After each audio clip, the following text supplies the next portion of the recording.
kenapa darah manusia bisa menjadi asam atau basa?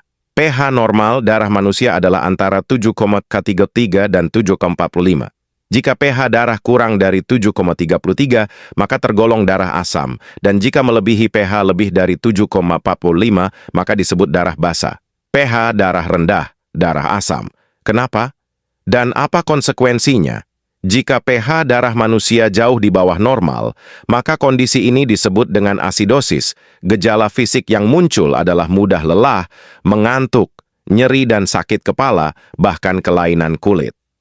Pada orang yang pH darahnya asam ternyata berpotensi mudah terkena penyakit diabetes, stroke, dan kanker.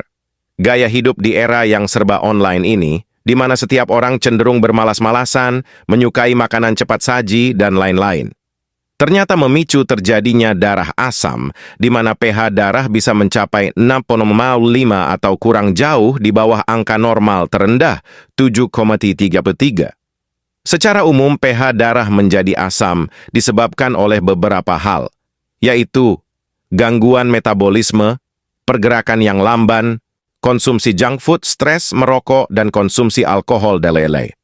Sebaliknya, kelainan organ seperti kelainan ginjal yang mengakibatkan menurunnya fungsi ginjal dan berdampak pada rendahnya kadar natrium bikarbonat, penimbunan keton dalam darah akibat kekurangan insulin, akibat penimbunan asam laktat, kanker, kelainan pada paru-paru, asma, emfisema, dan radang paru-paru yang mengakibatkan emisi gas karbon dioksida melemah, berkurang, juga akibat konsumsi narkotika dan obat tidur.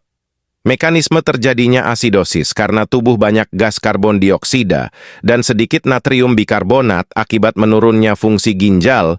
Kedua kondisi tersebut menyebabkan pH darah turun dan darah menjadi asam. pH darah tinggi, darah basa. Kenapa? Dan apa konsekuensinya?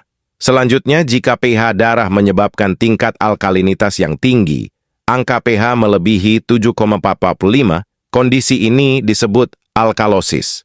Kondisi alkalosis ini berpotensi menimbulkan gangguan kesehatan berupa kesemutan, kram otot, kejang, bahkan koma.